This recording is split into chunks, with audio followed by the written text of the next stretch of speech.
Hi, I'm Gary Null. I'd like to welcome you to our continuation of our ongoing series on A Classroom on the Air. And what do we teach in these classrooms? We teach about life, how to deal with problems.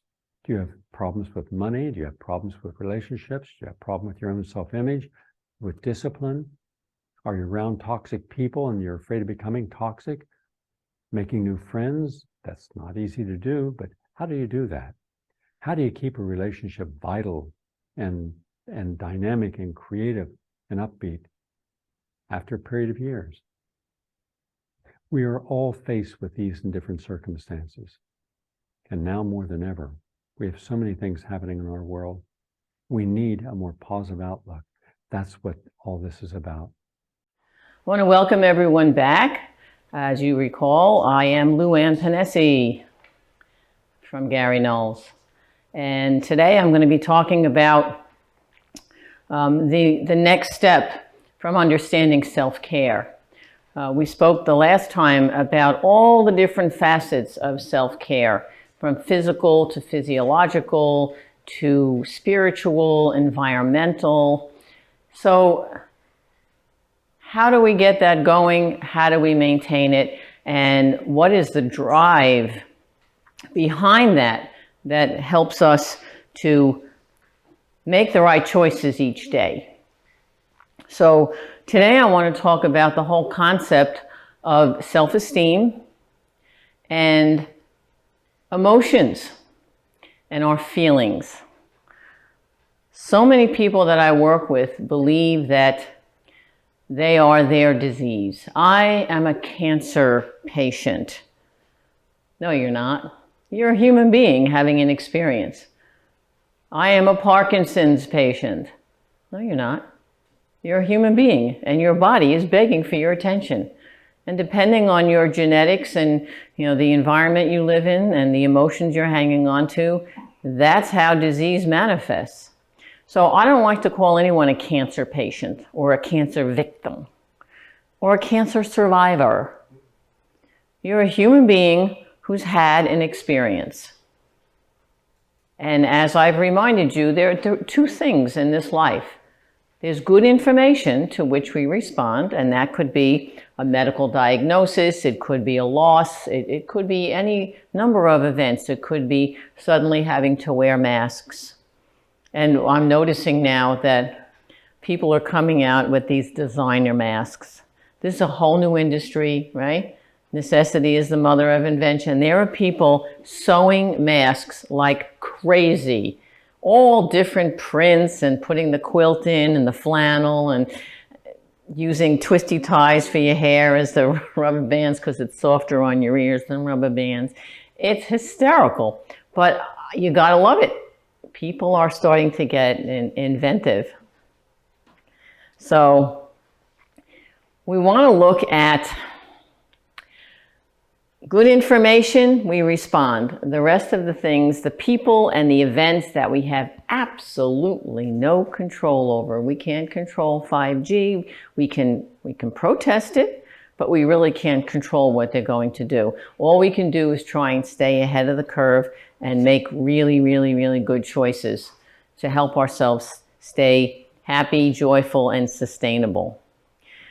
And most people, when they have a feeling, they feel that they are the feeling. I'm angry. I'm an angry person. I'm a scared person. I'm an anxious person. I'm a depressed person. No, you're just having a feeling. And what you do with the feeling is what's going to make you sick or healthy. So thoughts and feelings are just thoughts and feelings. They're not who you are. It's that experience that you're having. So when I work with people, I suggest that you learn this phenomenal thing called detached involvement. The most successful people in the world, the happiest, most enlightened people in the world, practice this little technique called detached involvement. And detached involvement simply means with whatever you're involved in, stay involved with it. But you need to learn to detach yourself from the outcomes. So you stay involved with whatever is going on, but you stay detached from having to take on other people's stuff. And I was the kind of person, I still am, I have this incredible empathy in every cell in my fiber. And I remember once I was living in Ringwood, New Jersey at the time, and I was driving up Skyline Drive, a very beautiful road, and I saw someone hit a dog, beautiful golden retriever, and I witnessed it. It was the car in front of me, and I quickly pulled off to the side. I ran across the road because the dog was in the middle of the road. And that dog looked in my eyes with such pain. And I reached over to get the dog, and a truck, boom, ran him over. Oh my God, you're not serious. And I was mortified. The dog died instantly. And I was overcome with emotion and angst, which is normal. My God, that's normal. But, you know, I remember that dog looking into my eyes right before I was able to take and pull it off the road, and boom, that truck, it would have run me over. Just smashed. So we have experiences like this. There's nothing wrong with feeling emotion. The idea is I had to pull back. I had to bless that dog on its journey. I had to forgive myself for not being able to get it off the road in time. And I had to congratulate myself for having that kind of empathy to help an animal in need. You know, I used to eat meat. Meat was a vital part of my diet growing up. And now, my neighbors, I have cows on all three sides. Most of my neighbors. So when I go out to feed my chickens, I've got cows that come over. They know I have hay. That's why they come over. And when I give them the hay, they look me right in the eyes, just like that dog did. They look right through you. And one of my neighbors, turns out, has a sanctuary for cows. And he saves them from being slaughtered. And he gives them a place to stay. So these cows are just loving, and it's amazing. Most cows, like the Angus cows that are being raised for slaughter, they are very skittish. They want nothing to do with human beings. But the ones that are in sanctuary kind of know they're safe. It's amazing. And when you look into an animal's eyes like that and you realize they have emotions too. I could never put a piece of meat or poultry in my mouth again. It's an interesting, that's why we have birds and animals here, so that people understand they have their own culture, they have their own energies, they have their own journeys. So I want to remind every single person here in the room, there at home, that each and every one of us is a unique, gifted individual. And we need to nurture that concept, nurture that thought. Every single person here is gifted in some way. And that makes you magnificent. But what if someone comes over to you and tells you, when you go out running, go to the end of the line. Don't let anyone breathe your air. If you allow someone else's energy like that to make you feel not good, that's what you're going to hold on to. You're going to hold on to that, right? That has everything to do with stuff from our past, which is why the last time I spoke with you all, part of self-care, the emotional self-care, is forgiveness. You've got to start forgiving everybody in your past for doing what they did, and you've got to forgive yourself. This now puts you on a path of building self-esteem. Now, I'm not talking about self-esteem, making yourself above everybody else. I'm not talking about self-esteem needing to put people down to make yourself feel good. I'm talking about learning to appreciate the magnificent spirit residing in this body, for this go-around. And what a huge responsibility you have to nurture that spirit and this body. So you learn not to take it for granted. Even though our bodies are finite, when you're living in a place of joy and love, that is infinite. When you're living in a place of joy and love, and I'm talking about unconditional love, that is infinite. When we die, 3/4 of a pound leaves our body. And we've done this. I've been a nurse on the units for a lot of years. And if you weigh someone, we would weigh people and then they die. And, 3 or 4 hours later they die. We weigh them when we bring them down to the morgue. And they're at least 3/4 of a pound lighter. Spirit leaves the body. The spirit is omnipresent. It's what we call superconscious energy. And guess what? You have access to that. You have access to that every day. Most of us don't understand that. Some of us call it higher power, God, Buddha, Allah, call it whatever you want. You have higher power. You have access to the wisdom of people's spirits. And then the body parts is just the physical body. It's just the arms and legs and organs, and that's it. Now, before I move on to learning about what emotions reside in each organ, we're going to do a quick exercise. And every single one of you at home and here in the room, we're going to practice this for the duration of our time together. When people ask you, how are you? They really don't want to know. They don't want to know. And most of us, when we ask, hey, how are you doing? Well, the hemorrhoid's acting up. I'm trying to figure out what to do with it. And, I've had this migraine, and now my mother-in-law, oh, you don't even know. I have to deal with it.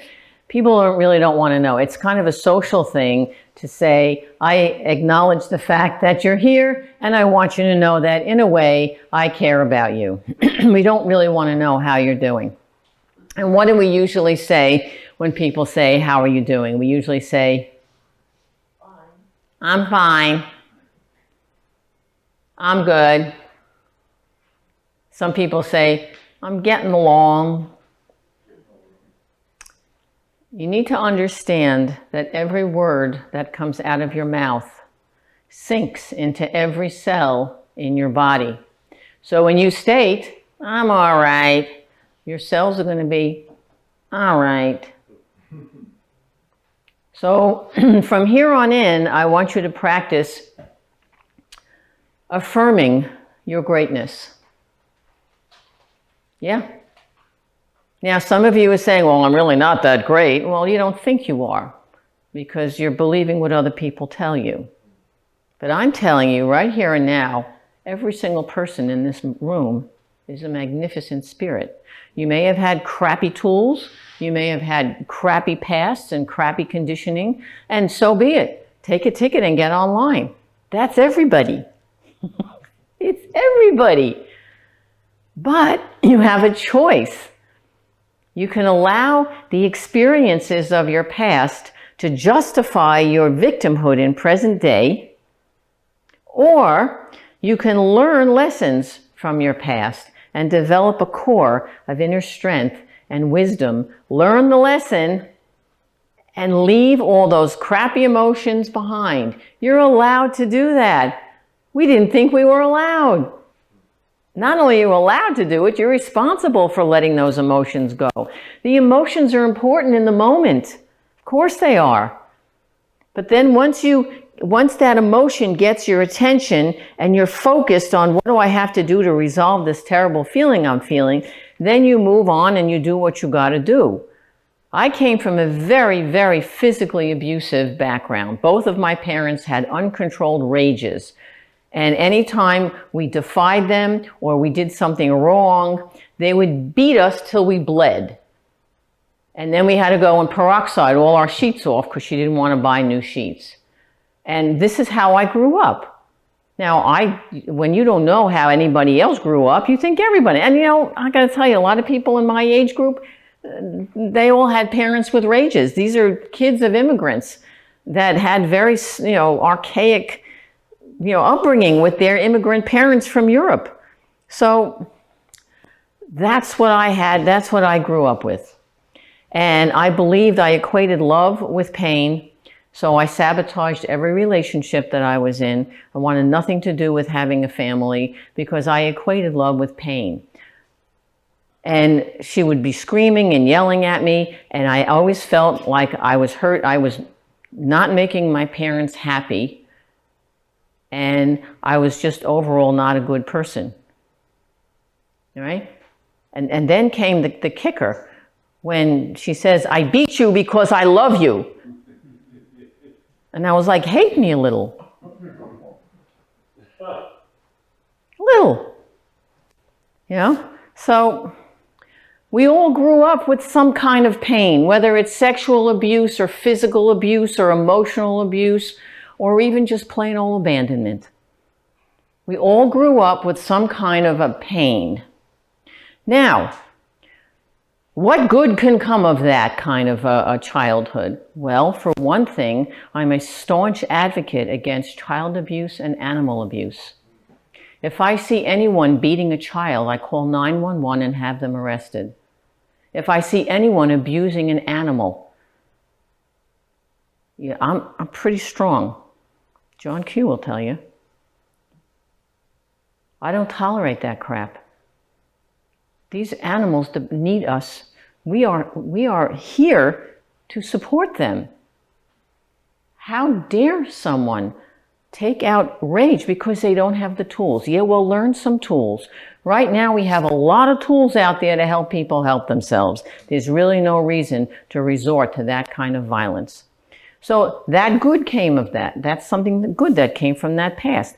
I also developed a core, an inner core of strength that is immovable. So she could have broken my body, but I would not allow them to break my spirit. So I had an opportunity to rise above that, and I did. And now I spend my day helping everybody else, helping other people who are willing to receive the information and integrate it to help themselves feel really terrific. So from here on in, when someone asks you, how are you? There's a couple of levels here. The very first level, you ask Gary any day of the week, Gary, how you doing? And what do you think he's going to say? Excellent. I'm always excellent. You can practice this. You practice in the mirror.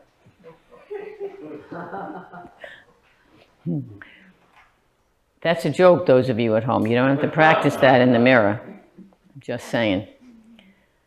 So whenever you ask Gary how he's doing, he will say, I'm always excellent. So that's level one. I want you all to ask each other, how you doing?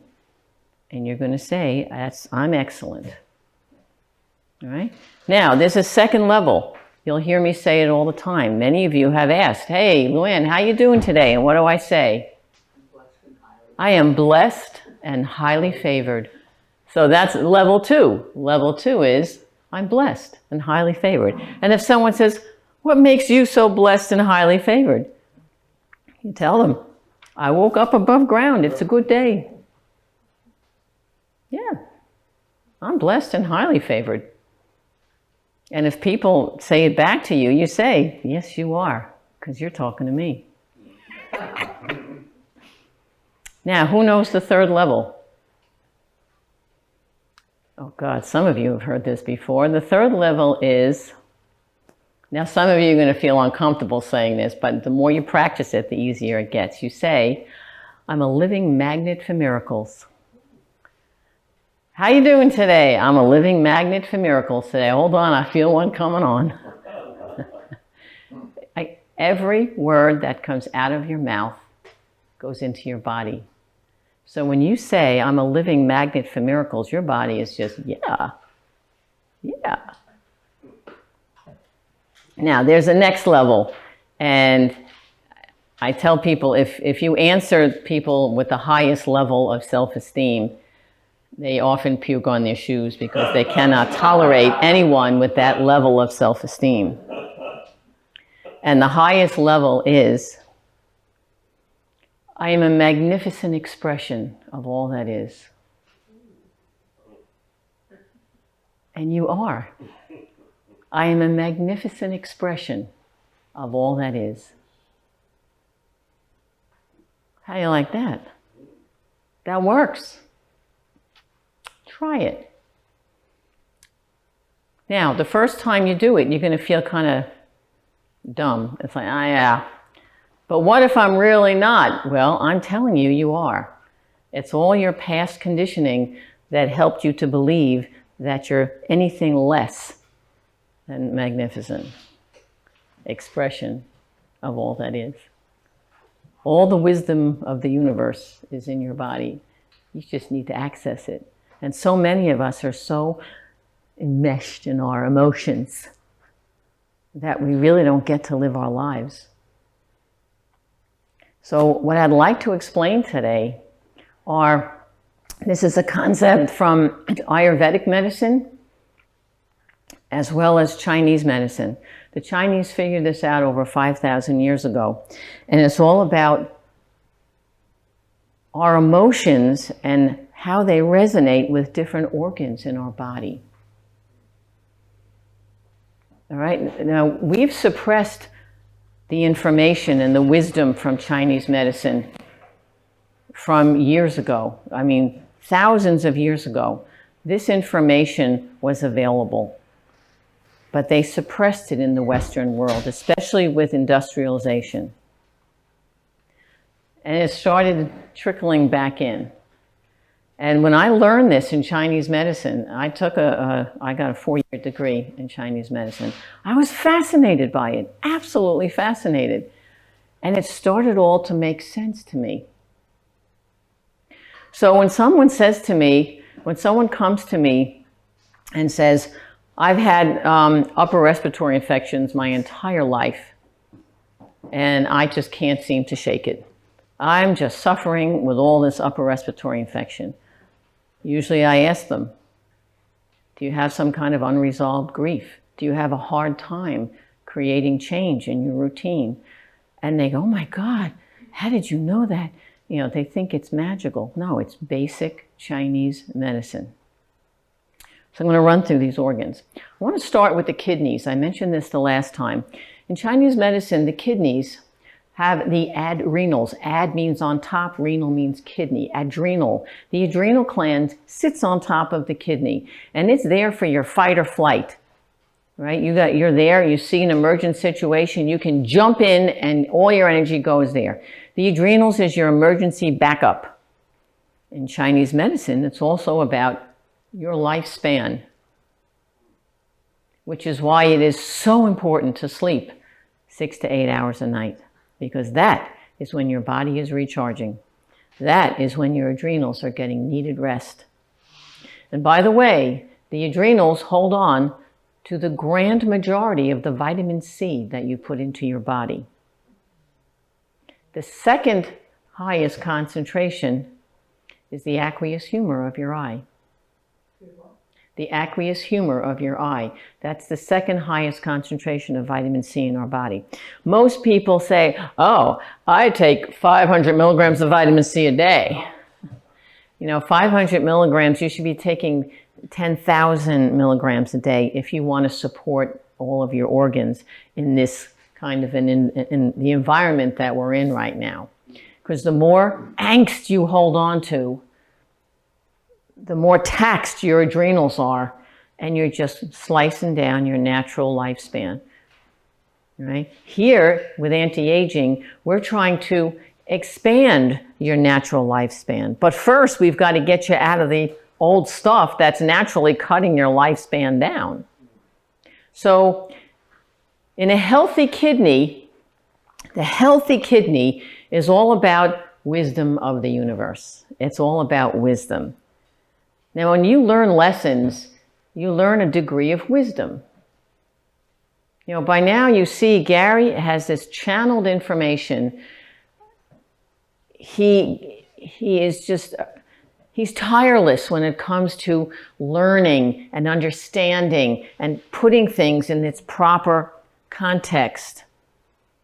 he said something before. He says, I make sense out of nonsense. Because I have people sending me all kinds of articles. And the reason for the COVID virus, it's 5G, it's 5G. Yeah, no, 5G is not good, but that's not causing a COVID virus. So, you know, it's wisdom. And when you hold on, put your time on developing wisdom, knowledge is just knowing information. Wisdom is living it. So to know how important green juices are to the body is one thing. To flood the body with green juices all afternoon is wisdom.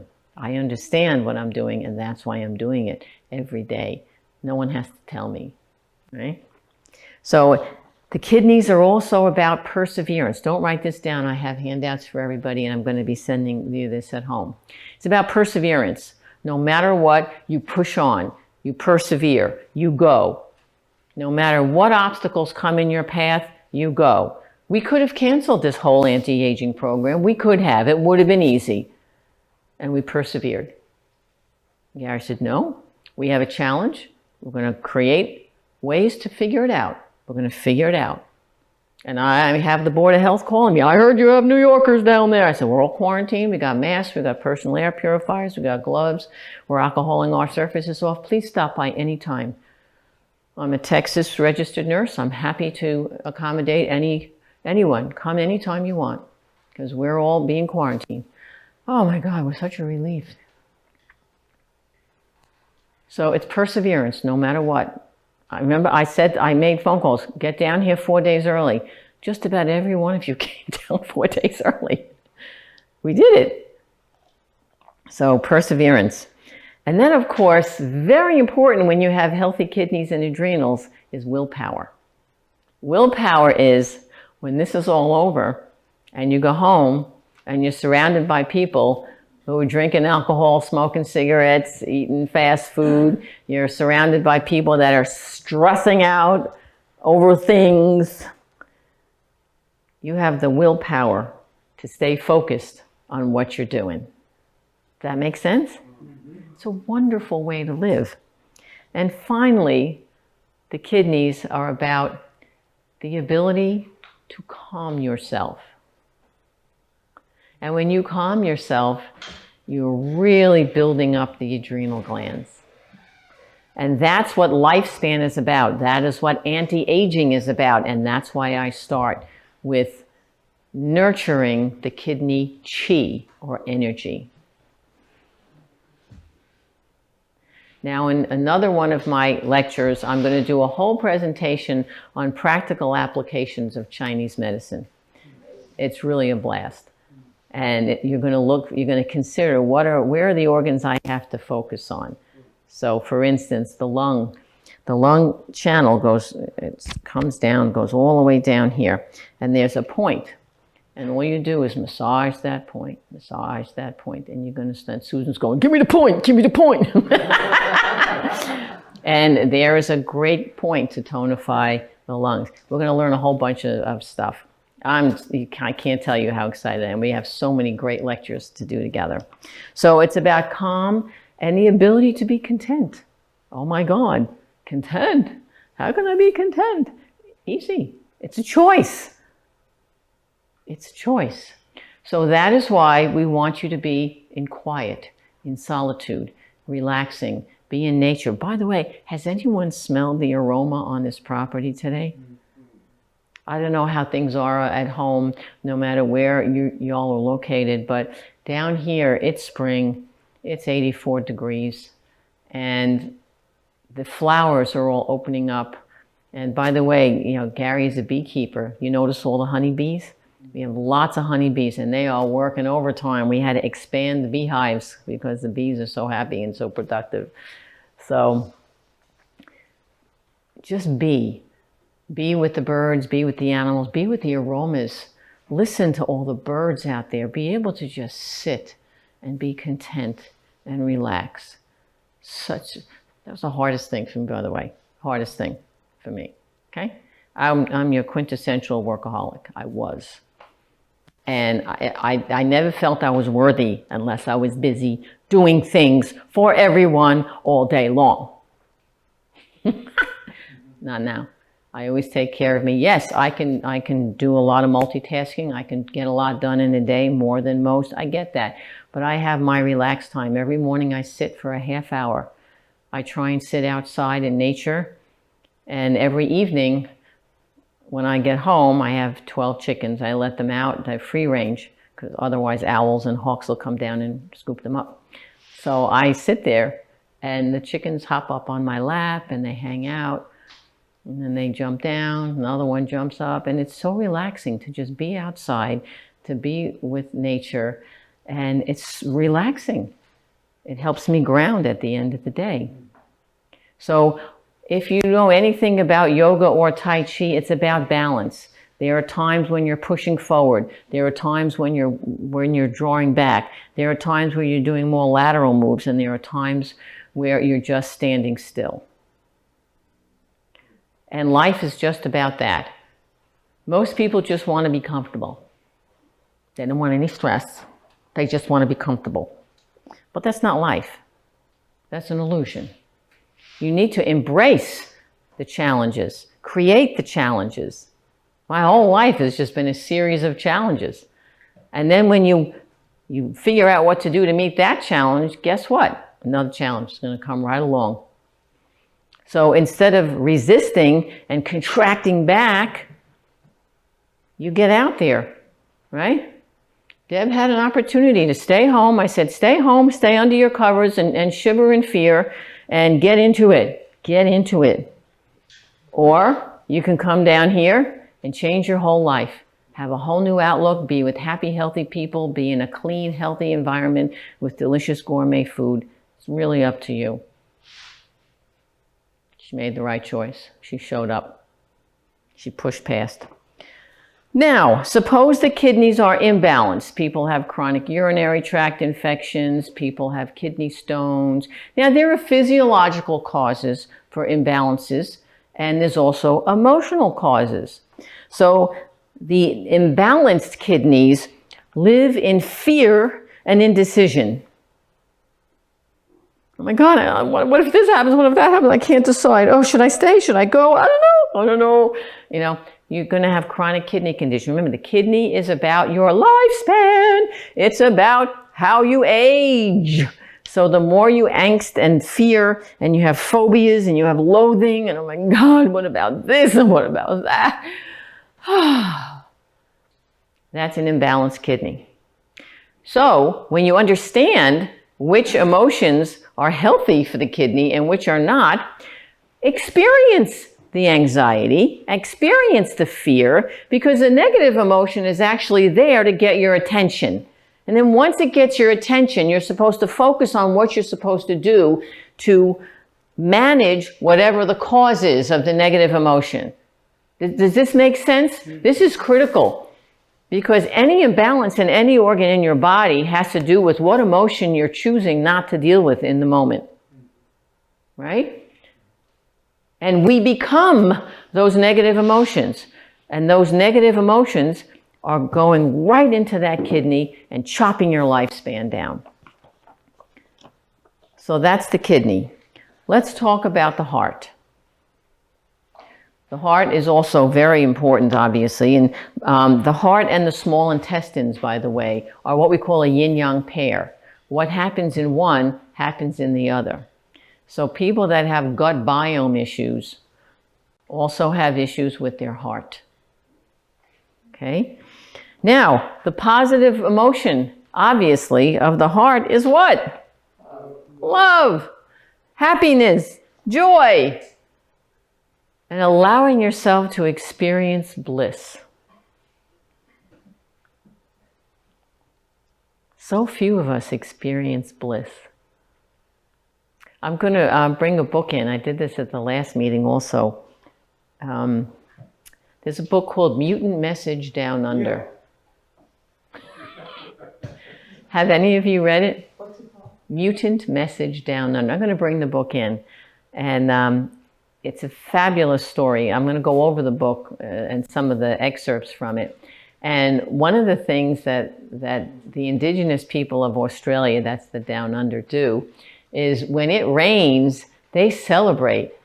They go out there and they, butt naked, they open their arms and they let themselves be rained on from the heavens. And it's bliss. It's amazing. Things that we would never think to do. Now, I'm not suggesting you all go out and get naked in the rain. Please. We'll get arrested. But I'm just saying, experience bliss.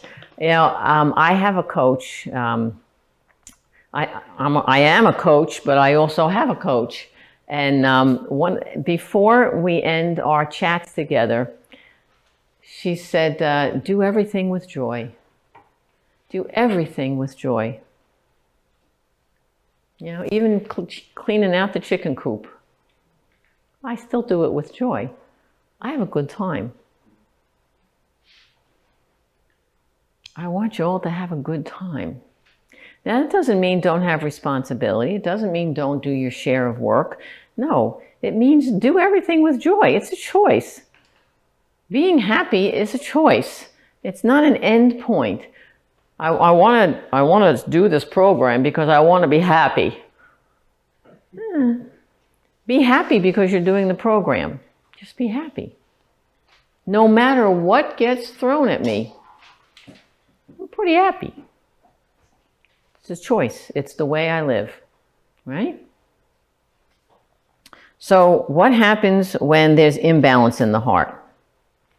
That is worry. Where are my worriers? Worry, worry, worry, worry. I worry about this, I worry about that, I worry about the other thing, and then I worry about the climate change, and I worry about the pollen, and about Donald Trump. Oh my God, I worry about this. They worry. They have to worry about everything. And if you're not worrying, they say, well, the reason I'm worrying is because no one else is worrying. Someone has to worry, and it's going to be me. And they usually have crappy gut biomes. Their small intestines, they don't digest real well. So worry, anxiety, guilt, and on top of all that comes insomnia.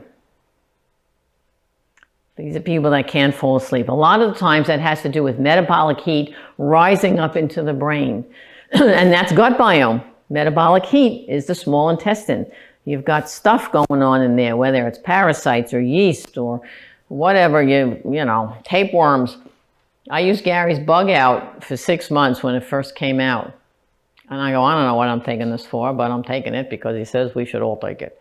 So I took it, and one day I passed a tapeworm. And I never saw a tapeworm in my life. And I said to Gary, this ribbon just kept coming out of my butt. And I started pulling it and pulling it. And this big giant thing came out of me. It was a tapeworm. I had no idea. So boy, oh boy, did I keep taking the bug out. So I don't know what the hell's up there, but I want it out. Out. But I used to have very severe cravings. And I used to eat. I used to gouge myself on food. I was so hungry. I was feeding my tapeworm. Oh, no more. Thank God for that. So again, I'm going to give you all a copy of this. Anxiety, worry, guilt, and insomnia. That's when you have some kind of heart disease. Right? Now, I'll also tell you that each of these organs influences the other organ in a certain way. That is the core of Chinese medicine. Understanding how the emotions influence all the organs, not just one. So the next organ is my favorite, the liver. The liver is responsible for giving energy up, down, back, forth, this way, that way, in all different directions. The liver is the governor of your body.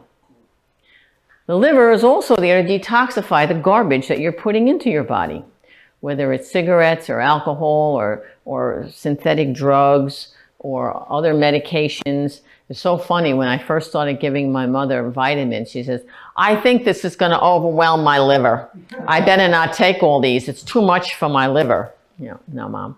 The wine every night is too much for your liver. The Jack Daniels is too much for your liver. The meat and the poultry and the dairy and the gluten are way too much for your liver.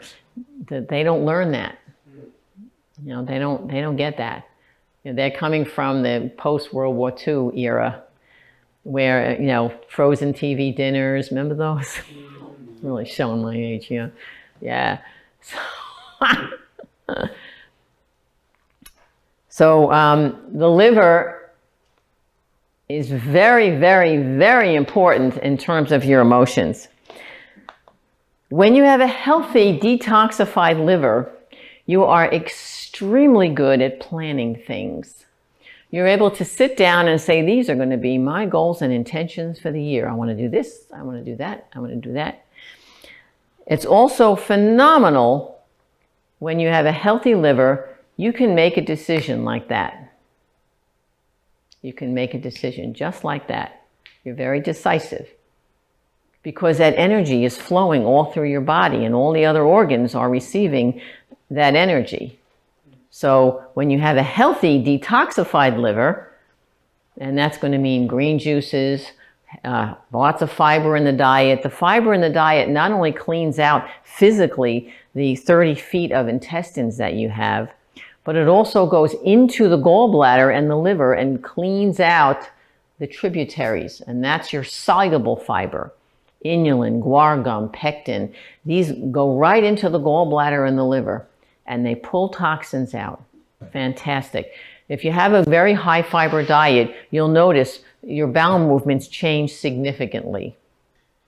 And anyone who's been following the diet on this protocol, you should notice an enormous change in your bowel movements, in the consistency, in the volume. So it makes a big difference. So the liver and the gallbladder work together, obviously. You notice you have a dense organ and a hollow organ. The gallbladder is a hollow organ. The heart is a dense organ. The small intestine is a hollow organ, right? The kidneys is a solid organ. The bladder is what we call a hollow organ. It holds the urine, right? But we call that a hollow organ. So it's yin and yang, dense and less dense. It's all about Chinese medicine. They figured this out thousands of years ago. They got it. And they understand there are channels of energy that go through the body with acupuncture points all over them. And when you hit that point, you're communicating with that organ. So when you hit the lung point here, you're going to feel it. And you're going to feel it in the organ.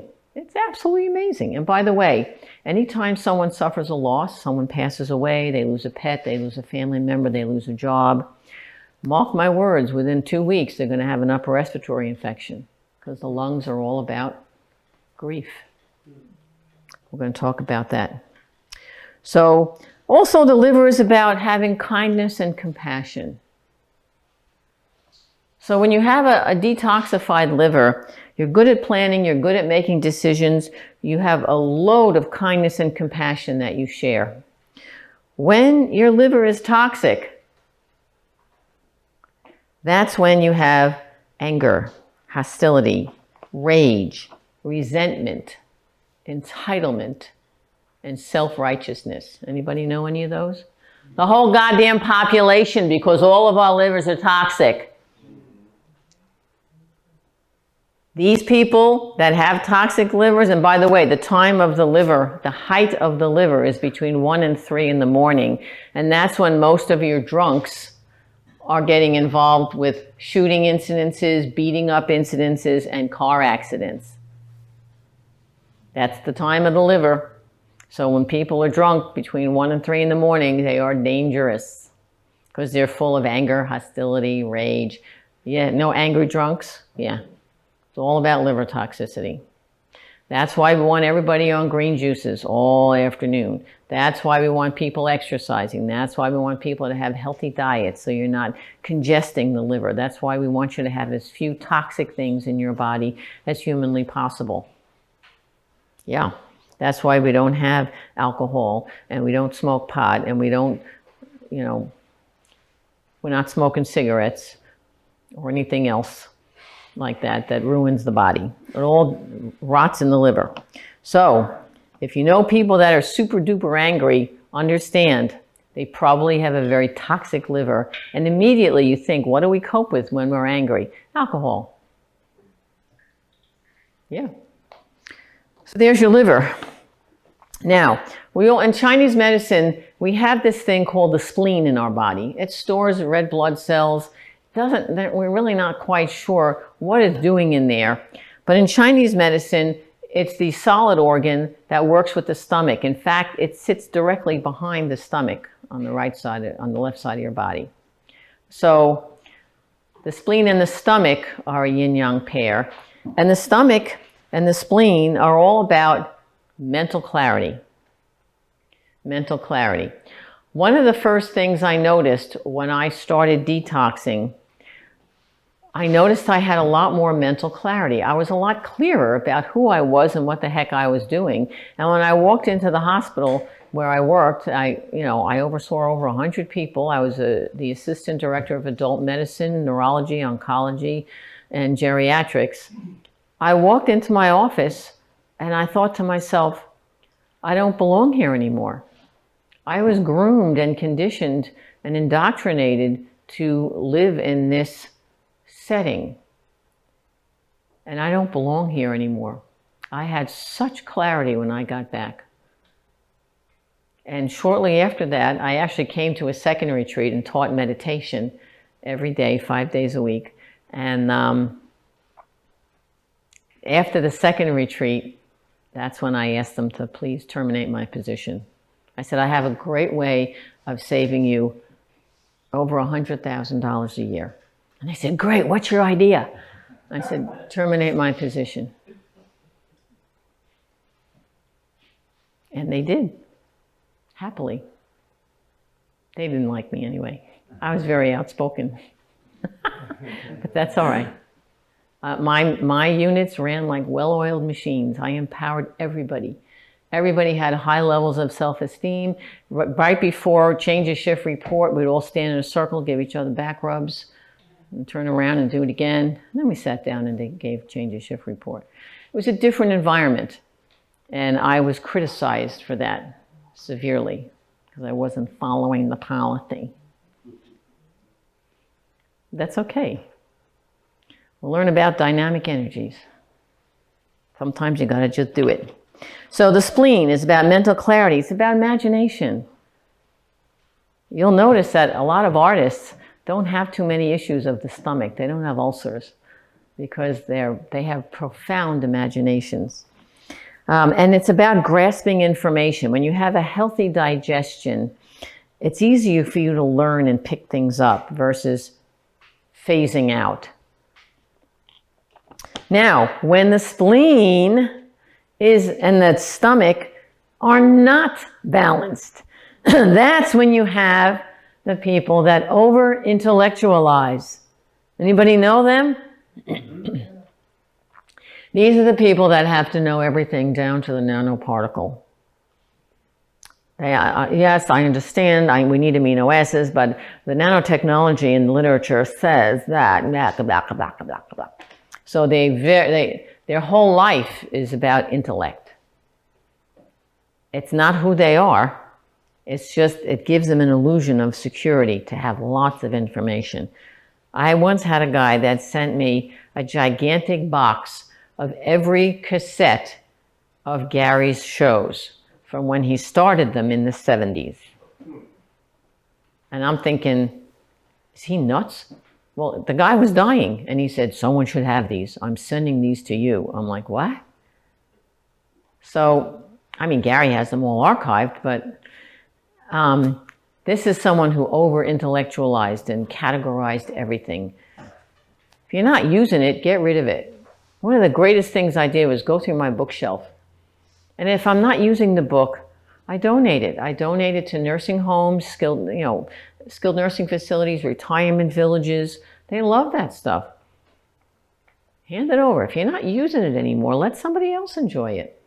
Oh, and it's so good to let go of all that physical bookness. Just move it along. Let somebody else enjoy it.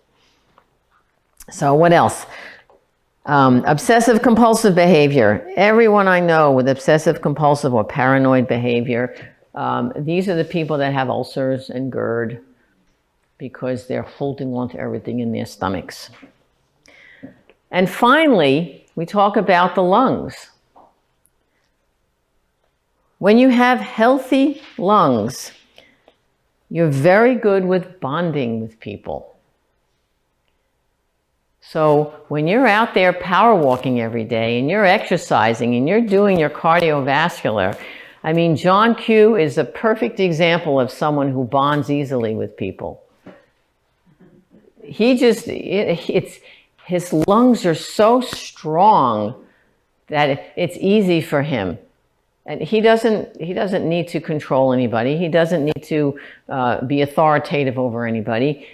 It's easy for him to share his knowledge with people because he's got such healthy lungs. So it's about bonding. It's about pressing ahead, no matter what, because you've got the stamina. And most of all, the lungs are about establishing order.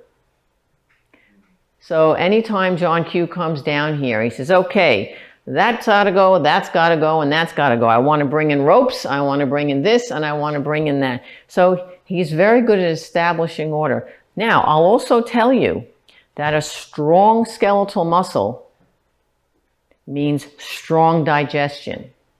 So you need to all understand everything we're doing on this protocol is critical and it's very deliberate. So the reason we want you to do cardiovascular power walking, open up those lungs, clear them out, and we want you to do physical training is because a strong muscle means strong digestion, because the muscles are saying to your stomach, I need nutrition, get it in me, come on, let's go. And when you're having a healthy diet with healthy fluids and your protein smoothies, you're giving your body all the amino acids, all of the things it needs. The red berries, the red berry powders are what the watermelon, building strong cellular integrity. So everything ties together. Everything is connected. And then obviously when you have an imbalanced lung, you have chronic depression. It's very hard for you to let go of loss. I have a niece that was born with all 5 congenital heart defects. And because of that, she constantly has congestive heart failure. Her lungs are constantly filling with fluid and that backs up into the liver. So every year for the first 13 years of her life, she had open heart surgery where they had to do something else to repair something else in her heart. And she's had a permanent pacemaker. But again, because of the fluid backup in the lung from the heart, she has a very difficult time with loss. She wants everything to be permanent.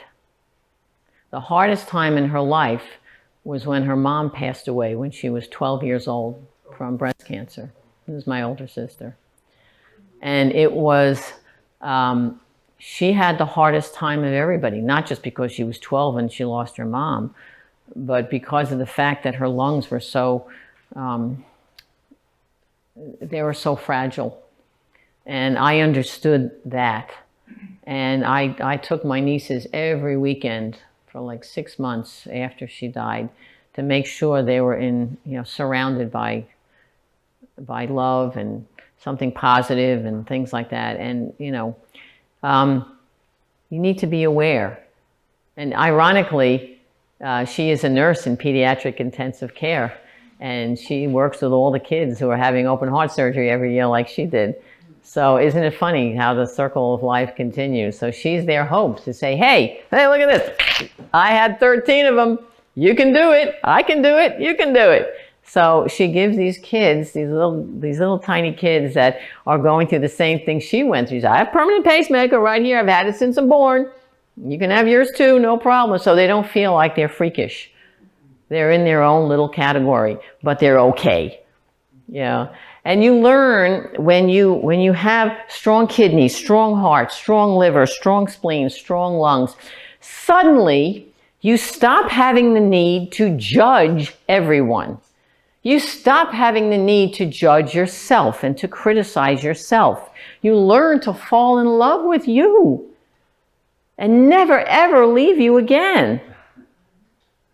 Because so many of us have lost ourselves to our conditioning, to our peers, to unrealistic expectations that we're trying to meet all the time. You learn to be in a place where you're just happy with you, with all of your little flaws and all of your little quirks. You learn to just love you. And you stop judging yourself and you stop judging other people. You observe them with detached involvement. You stay involved with what you're doing in the moment, and you just don't have the need to fix everybody and to save everybody. You know, Gary, one of the things Gary taught me was the fact that not everybody deserves our help. Not everyone deserves it. There are what I call the confused. They are the confused people. No matter what you give them, they'll be confused. No matter how clearly you make it out to them, they'll be confused. Or the overwhelmed. There are the overwhelmed. And that's a very, very nice way of saying, don't expect too much from me. I'm overwhelmed. Right? Don't expect me to change because I'm confused. And people will also come up with other excuses. I don't have the time to do this. Who could work out and eat and juice and the working, meditate out in nature? Who can do all this? Is too much. I don't have the time. All you got is time. What you do with your time is what makes you sick or healthy. And the other excuse people make is, who can afford all this? Who can afford organic food? Let me tell you. Beans and grains and homegrown vegetables are much cheaper than meat and dairy and chips and all that other crap. Much cheaper. We did it in the health support group. He made us all go out. We went shopping and said, all right, well, people, you guys, you cost out buying this amount for the week and you cost this amount. You're going to do the vegan diet. You're going to do a meat and dairy-based diet. And it was cheaper to be organic and vegan because, you know, beans and grains are the peasant's diet. They're not expensive. Just throw in your spices and boom. You know, now, how many of you are noticing that Marshall is very craftily placing all different herbs all over the property? And they're ending up in your salads. And they're ending up in the meals. Everything that's going on here is deliberate. And it's all coming from a place of unconditional love. That's what this is about. So when you learn to love you, and you understand what organs, what negative emotions, if you hold on to them, are going to destroy your organs and cut your lifespan down, you learn to pay attention. Now again, fear is important. Fear is important because it keeps you safe. It keeps you from jumping off the cliff with the rest of the lemmings. So you should be afraid of things, but it's just like having a water-filled pool. The water can refresh you, it can cool you off, and it can hydrate you. But you can also drown in an inch of water. If you hold your face down in it, you can drown. So you can let the emotions serve you, or you can let the emotions paralyze you. And some people let their anger paralyze them. Some people let their fears paralyze them. Some people let their worry and their need to over-intellectualize everything. It becomes who they are. And that's unfortunate. It's a limited understanding of who we are. So I'm hoping today that you have a little bit deeper insight into why we're doing each thing on the protocol, how it's strengthening your internal organs, and how it's helping you to release the emotions that no longer serve you. Let them serve you and then release them. Just like I did when the dog got smashed by the truck. I felt the pain. I felt the panic. Oh my God, I was overcome. And then I had to pull back and say, this was this dog's journey. And I could have been a part of it. I wasn't. And this is how this is the experience. It's an experience. And I learned that I have an incredible compassion for animals that will never go away. And I had to forgive myself.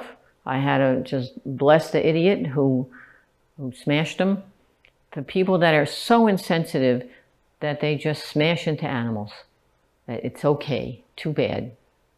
Right? I have a guinea hen at home right now. And it was one of our guinea hens here. And it got out and a pickup truck smashed right into it. Completely crushed its hip. And I rushed it to the vet, and I said, will this guinea hen survive, or is it going to die? And he said, well, amazingly, all of the internal structures are intact, but the hip bone is completely smashed into a million pieces.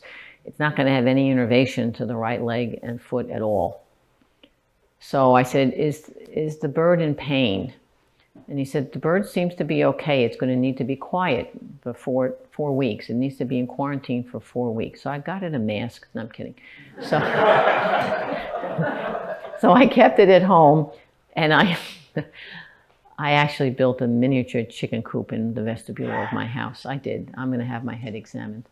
The bottom line is, the guinea hen, I gave it lots of good food and hydration, and it stayed still for 4 weeks. And then one day, it hopped out on one leg on its own.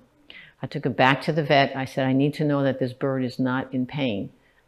And he said, this bird is healthy, and it looks fine. Its eyes are clear, all of its organs, they did blood work, the blood chemistry is perfect. And I built his own chicken coop in with my other chickens. I built him his own little coop. And after 6 months, he started coming out and integrating with the chickens. And to this day, he's got his limp leg dangling behind him, and he hangs out with all the other chickens. I don't know how long he's going to live, but he's happy, he's healthy, he's in a good environment. And if he was with the other guinea hens, they would have trampled him. They would have rejected him. But the chickens kind of tolerate him. And I'm keeping him safe from predators. If that's part of my mission here on Earth, so be it. I saved the guinea hen. And you know what? Each one of you are doing the same thing. You're doing something to help people out there, or animals, or birds, whatever it is. I have 3 rescue parrots. All 3 of them are rescues.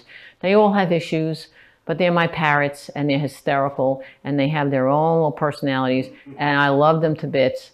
And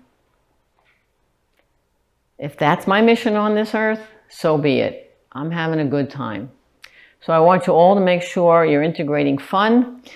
You're understanding this. Those of you at home, you'll be getting this. Phil will be sending this handout to you. Everyone here will get a copy of this. Think about it, journal on it, and see which emotions you've been hanging on to for just too long and you're ready to just let go of. All right, we're all here to support you. Thank you very much for your time, and enjoy the rest of the day.